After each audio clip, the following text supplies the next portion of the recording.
பரவடங்களில் இருக்கிற எங்கள் பிதாவே, உம்முடைய நாமம் பரிசுத்தப்படுவதாக.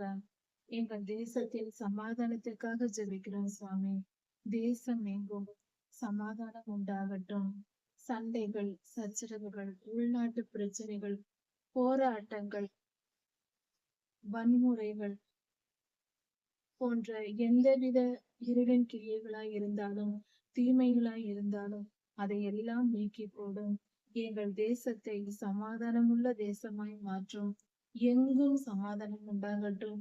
அந்த சிறியோர் முதல் பெரியோர் வரைக்கும், கிராமம் முதல் பெரிய பட்டணங்கள் வரைக்கும் எல்லா இடங்களிலும் சமாதானம் உண்டாக செய்யும்.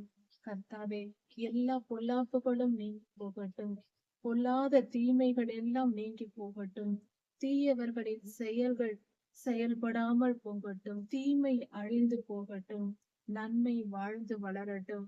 கர்த்தாவே, கிருபையாயிரும். உம் அன்பு பெரியது, உம்முடைய கிருபை பெரியது. சமாதானம் உண்டாக பண்ணும்.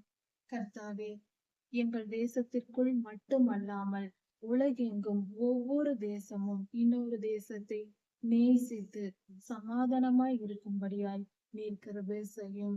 எங்கள் தேசத்தோடு மற்ற தேசங்களும் சமாதானமாய் இருக்கும்படியாய் கிருபை செய்யும். துன்மார்க்கரை அகற்றி போடும். துன்மார்க்கருடைய ஆலோசனைகள் எங்களுக்கு வேண்டாம் சாமி. எங்கள் தேசத்தை வந்து அடையாமல் பண்ணும். நீதிமான்களின் ஆலோசனையை எங்களுக்கு தாரும். எங்கள் தேசத்தை பாதுகாத்து கொள்ளும். எங்கள் தேசம் உம்முடைய சித்தத்தின்படி உமக்கு விருப்பமான தேசங்களோடு ஒன்றிணைந்து செயல்படவும், மற்ற தேசங்களோடு சேர்ந்து சமாதானமாய் இருக்கவும் கிருபை செய்யும்.